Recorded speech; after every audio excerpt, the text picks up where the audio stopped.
This lecture, we will talk about Cauchy integral theorem. But to understand Cauchy integral theorem, first of all, we should have the idea of simply connected and multiply connected domain. Now, first of all, we see what is a simply connected domain. Simply connected domain. Okay. So a connected domain D. Let us take a connected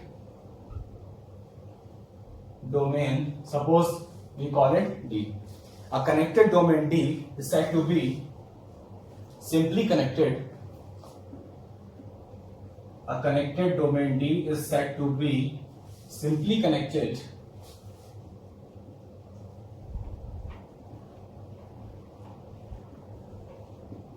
if every simple closed curve, if every simple closed curve in D contains only points of D.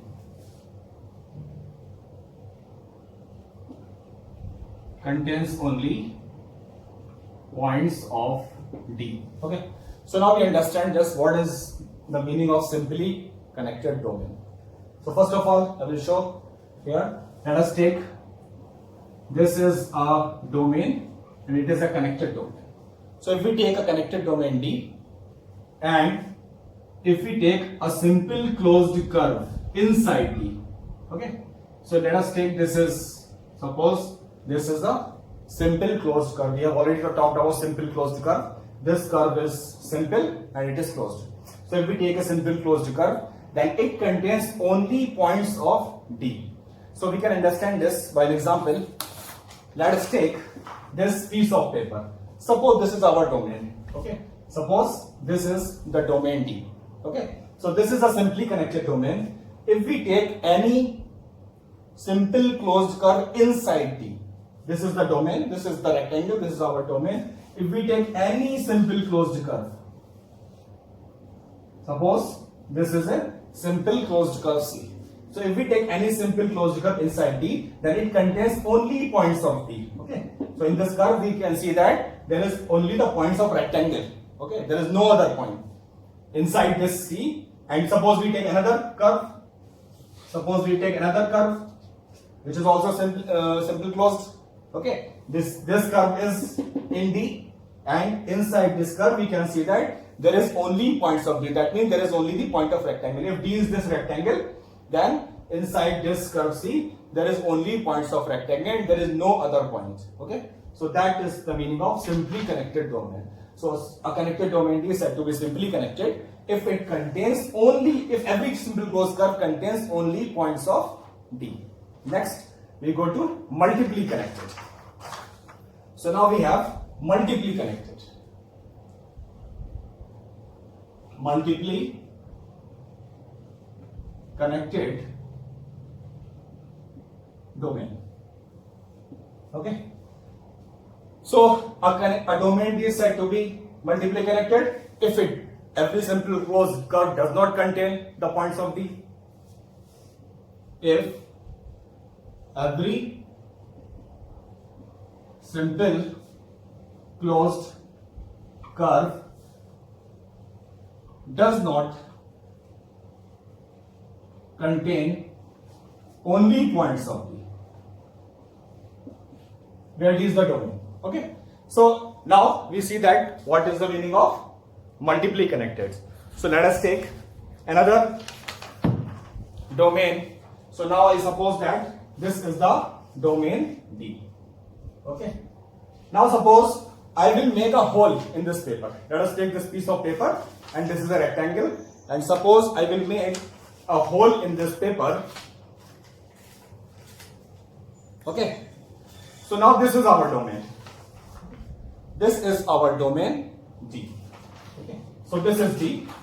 Okay. Now if I take a simple closed curve here, if I take a simple closed curve C here, then you can see that this inside this C, this C contains the points of D, but there are some more points which is not in D, which does not belong to D. Okay, what is this D now? This D is the points on this paper. So if we see that this is the domain, the points in this paper. Okay, so now if we take this simple closed curve, so in this simple closed curve you can see that there are points which does not belong to D. So this is the meaning of multiply connected, or particularly we can say that this is doubly connected. Okay, if there is only one hole in the paper, then it is called doubly connected. Okay, so we can make it here also. Suppose we have here, there is some hole. So this shaded part does not belong to D. Okay, this D is this part, and these points belong to D. This shaded part means this is some hole in D. Okay, you can say that this is some hole in D. So now if we take this C, so this C contains these points, but there are points which does not belong to C. It means this simple closed curve does not contain all points which are in D. Okay, so this is the meaning of doubly connected. Similarly, we can define triply connected, or in general we can define multiply connected. Okay, so now let us take, suppose we have, what is the meaning of triply connected? Suppose we have, there are two holes. This is one hole and this is another hole. Okay, so if we take a simple closed curve here, C. Okay, so this C again does not contain all points of D. It means this is doubly connected. Okay, so this is the meaning of simply connected and doubly connected, or in general we can say multiply connected. But now we can see here that we can make a doubly connected or triply connected domain to simply connected domain by using a cut. So now we will see that what is this. Suppose we have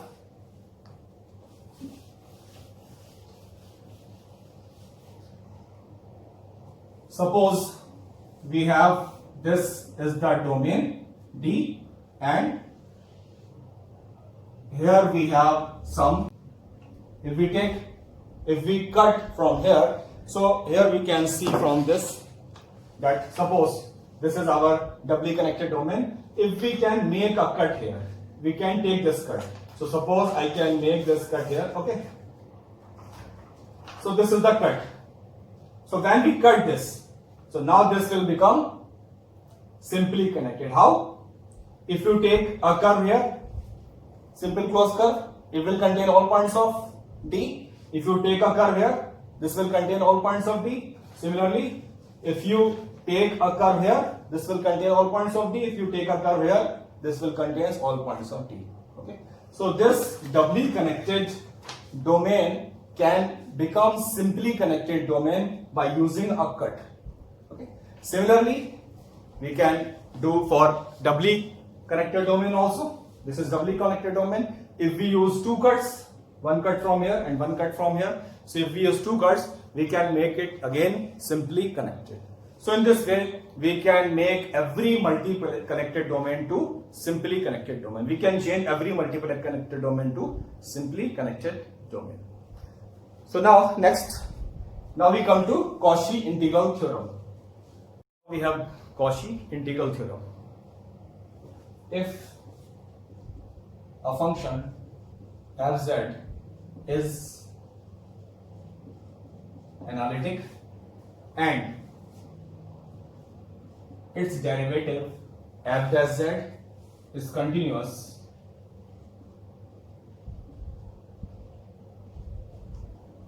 in a simply connected domain,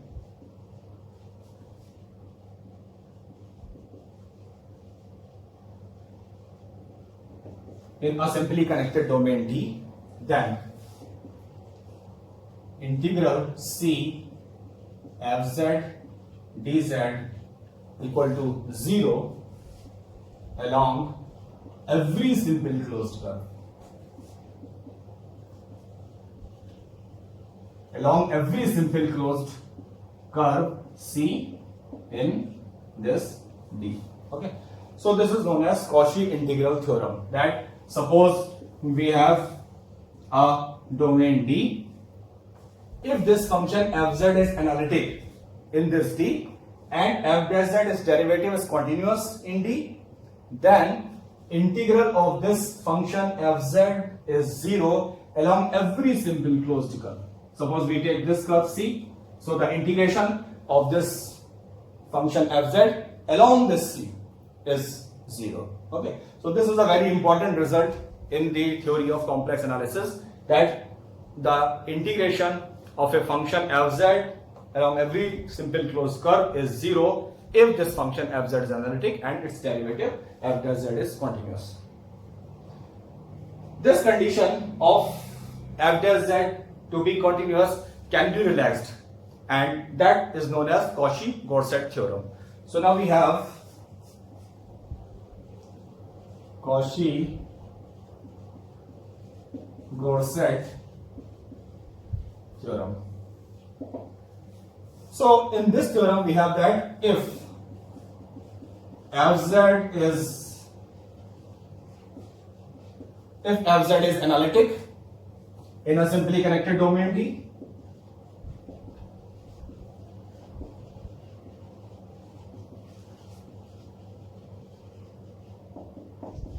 then integral C fz dz equal to 0 along every simple closed curve in D.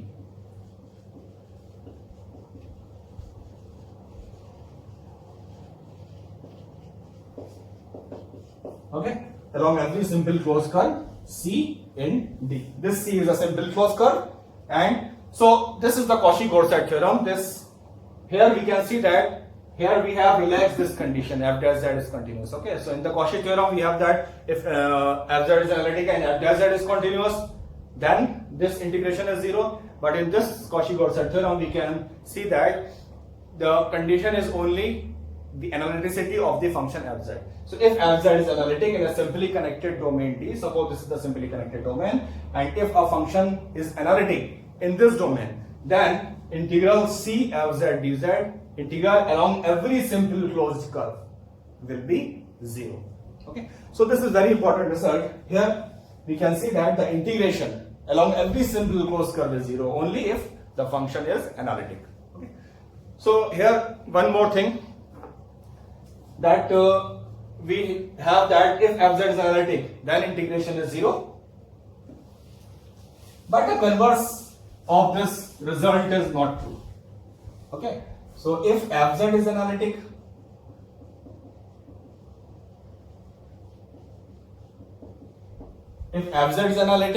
along every simple closed curve C, this implies that integral C fz dz equal to 0.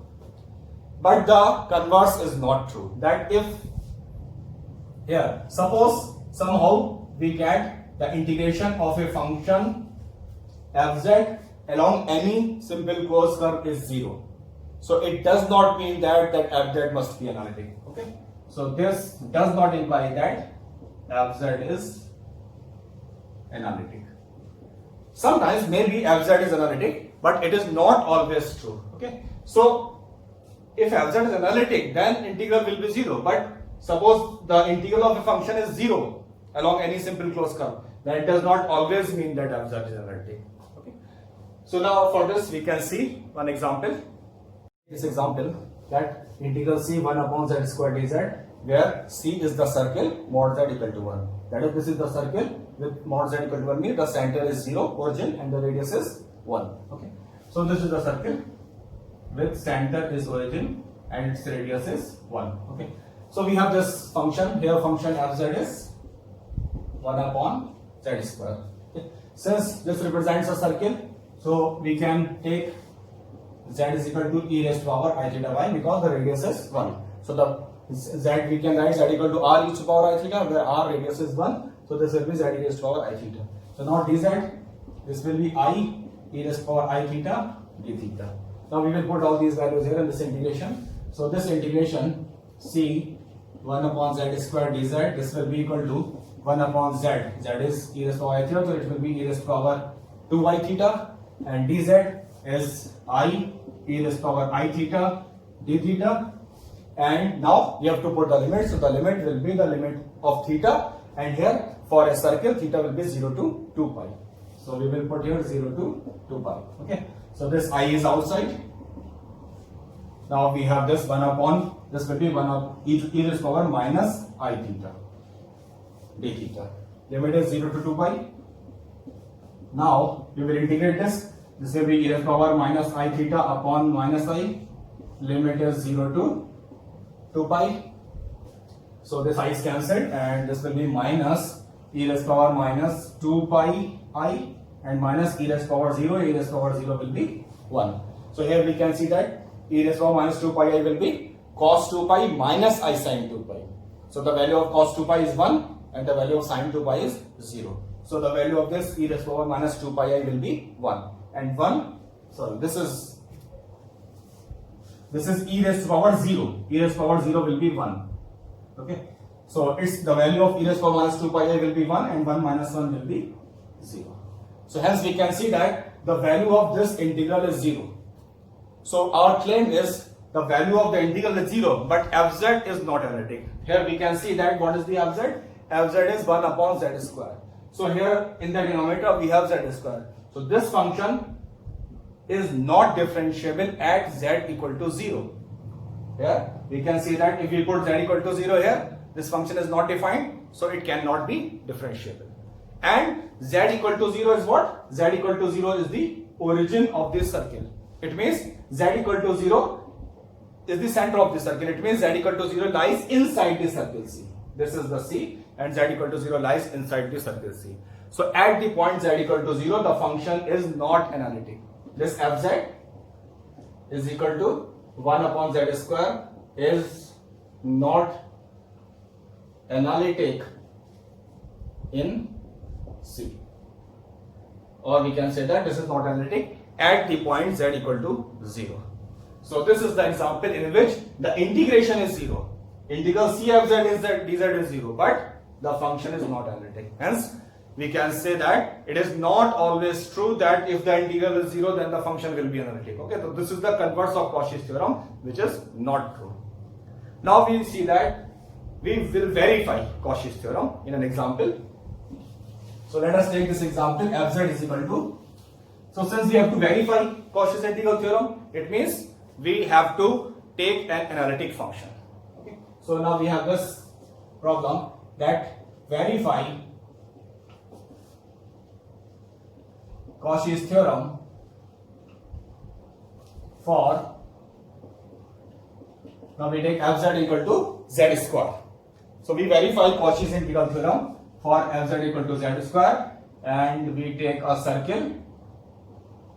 C is mod z equal to, suppose this is equal to 3. So we have to verify Cauchy's theorem for this. Here we have fz equal to z square. The circle is mod z equal to 3.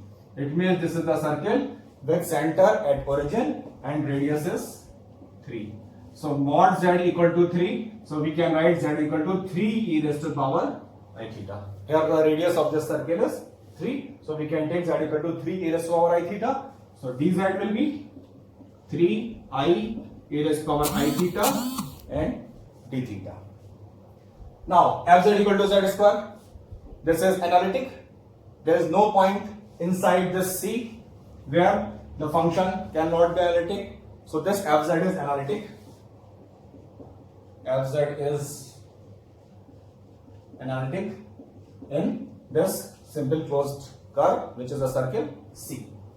Also, we can also say that f dash z, if we take f dash z, f dash z will be 2z, so it is also continuous.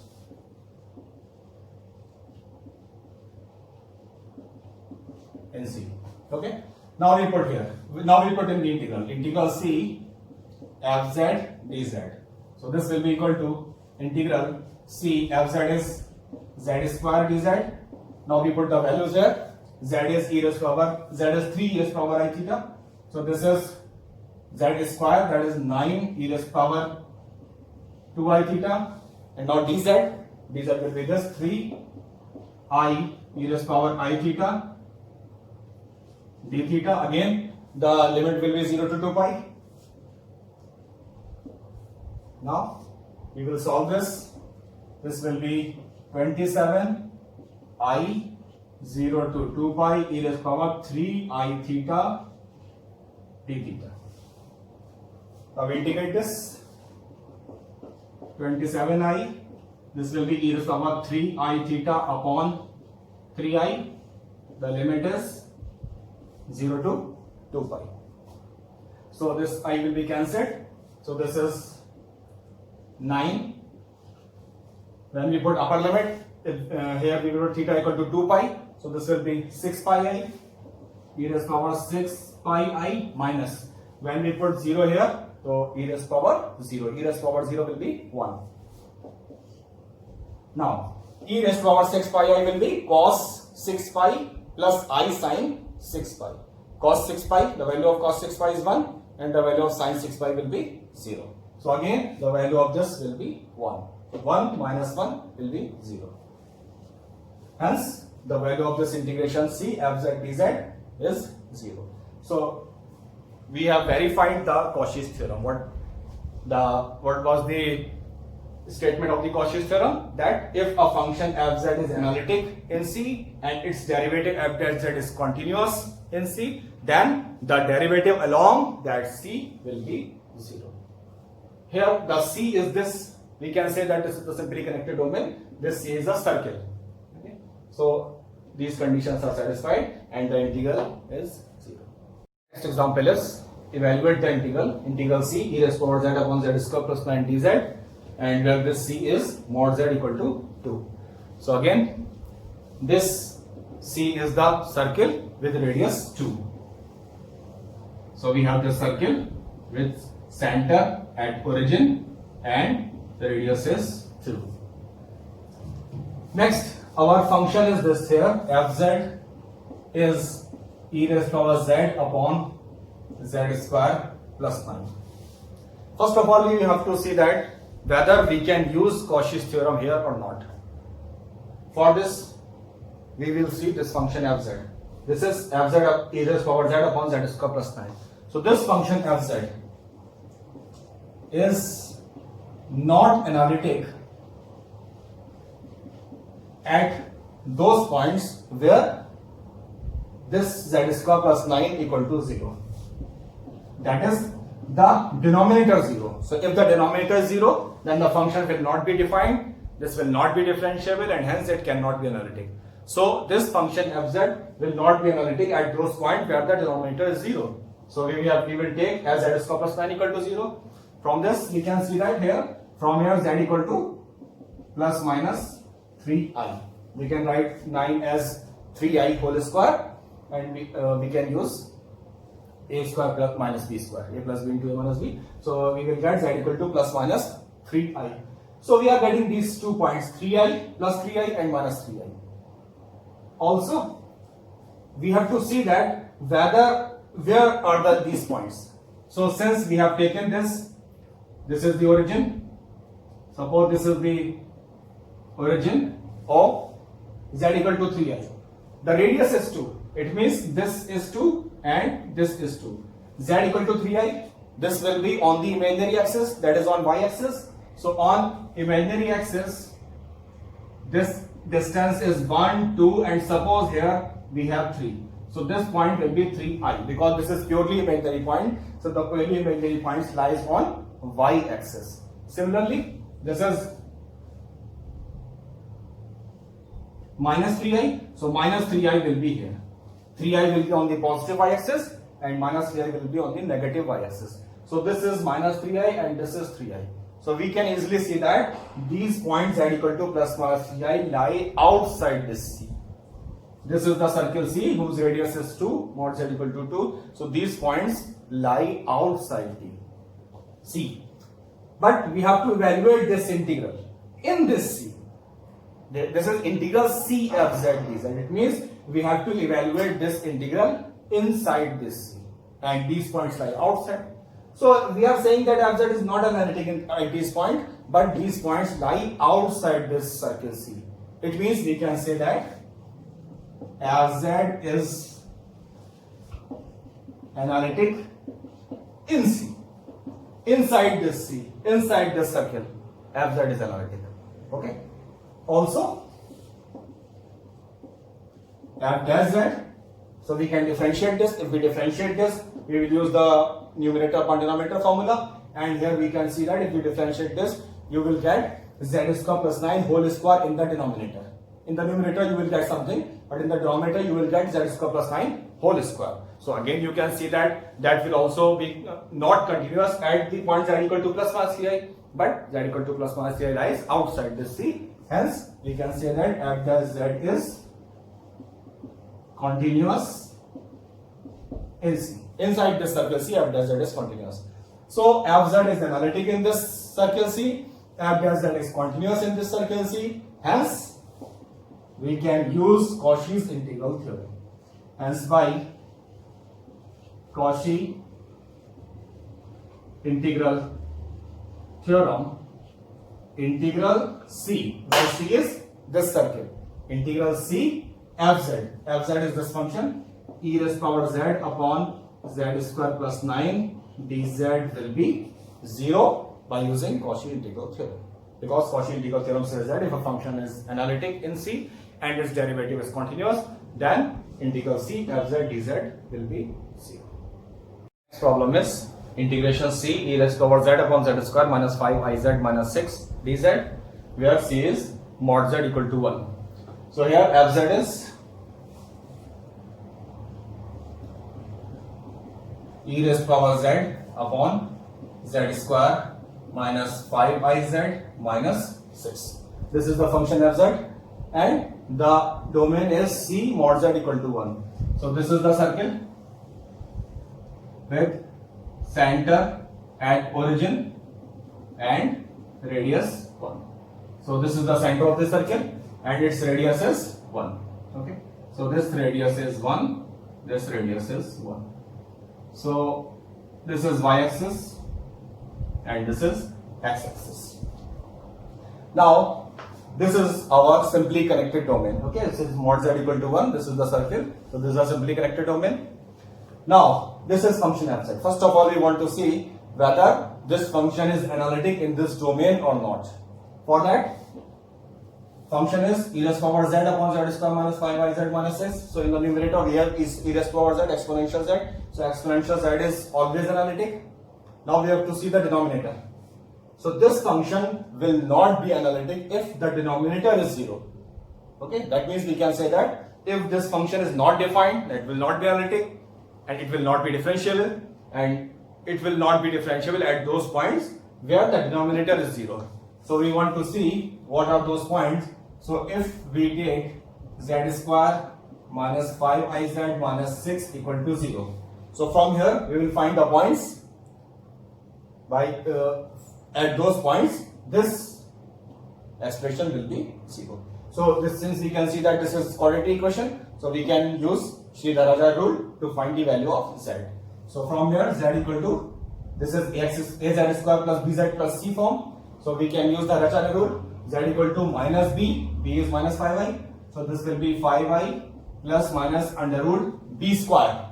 So minus 5i square, it will be 25i square. So 25i square means minus 25. B square minus 4ac. 4a is 1 and c is minus 6. So minus is already there. This is minus 6. So minus will be plus. And 4 into 1 into 6 will be 24 upon 2a. So 2 into a is 1. Okay. So when we solve this, this is 5i plus minus. This will be under root minus 1. And the square root of minus 1, we can write this iota. So this is iota upon 2. So from here we can see that if we take plus sign, 5i plus I upon 2, 6i upon 2, that will be 3i. And if we take minus sign, 5i minus I, 4i upon 2, that will be 2i. So from here we are getting two values of z. Z equal to 3i and 2i. It means at these values 3i and 2i, this expression will be 0. And when this expression will be 0, the function will not be analytic. Okay. Now these points z equal to 3i and 2i. So we can write this z square minus 5iz minus 6 is equal to, because we are getting these two values, so we can write any quadratic equation in this form, z minus 3i and z minus 2i. We can write this expression as this, z minus 3i, z minus 2i. So now we will write again this function fz, or we can write this integration c e raised power z upon this z square minus 5iz, so we can write this is equal to z minus 3i, z minus 2i, z minus 3i and z minus 2i dz. Okay. So here we can see that this function will not be analytic at z equal to 3i and z equal to 2i. But where is z equal to 3i and 2i? This radius is 1. So on y-axis we can say that this point is I, because this is purely imaginary, z equal to I, and where will be 2i? 2i will be at distance 2, this will be 2i, and similarly 3i will be here, something at distance 3 from the origin. So this is I, this is 2i, and this is 3i. Okay. So z equal to 3i and 2i.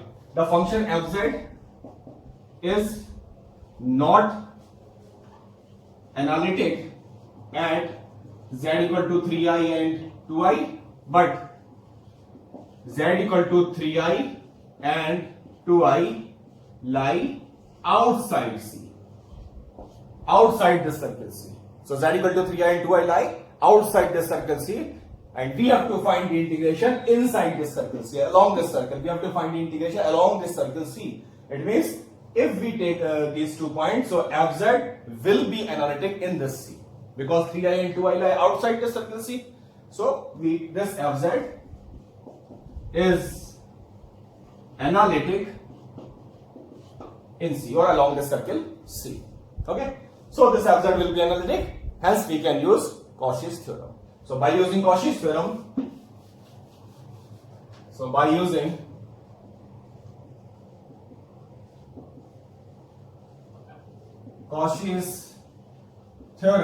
we can say that integral C fz, this is e raised power z upon z square minus 5iz minus 6dz is equal to 0. Because this function fz is analytic in this C, hence by using Cauchy's theorem, integral C fz dz is 0. Take a simply connected domain D. Now we take 2 points z1 and z2. Let us take a path from z1 to z2 and we consider it as C1. Also, now we take another path from z1 to z2 and we consider it C2. Okay, so this is the direction of C1 from z1 to z2, and from z1 to z2 we are taking another path C2. Since that we are taking, let fz be analytic in this whole domain D. So if fz is analytic in this domain, then fz is not also analytic in this, inside this.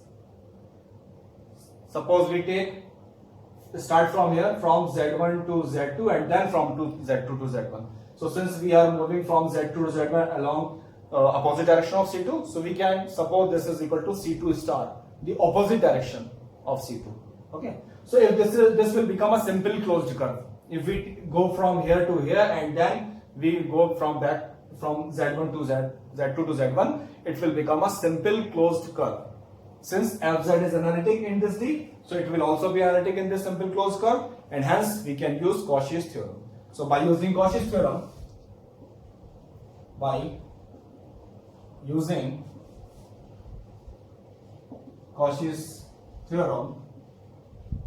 integral C fz dz will be 0, where what is C? C is this whole C1 plus C2. C1 plus actually C2 star. We can write this as C1 plus C2 star, where C2 star is in the opposite direction of C2. Okay. So we can write this as integral C1 fz dz plus integral C2 star fz dz will be equal to 0. So that is integral along this C1 and then integral along C2 star. The whole will be 0 by using Cauchy's theorem. Now integral C1 fz dz, since C2 star is opposite direction of C2, so we can write this as minus integral C2 fz dz. This will be equal to 0, and hence we can say that this integral C1 fz dz is equal to integral C2 fz dz. So we can see that the integral along C1 is equal to the integral along C2. It means this integration is independent of the path. This does not depend on path, whether we move along C1 or we move along C2, the integration is same. It means the integration of this fz is independent of path from z1 to z2. It only depends on the points. It only depends on the end points z1 and z2, and it does not depend on any point on this path. So this is known as the independence of path. That is, the integration of a function is independent of path if we move along any curve from a point z1 to another point z2. We can take another curve, suppose. So the integration along this curve C3 will also be same.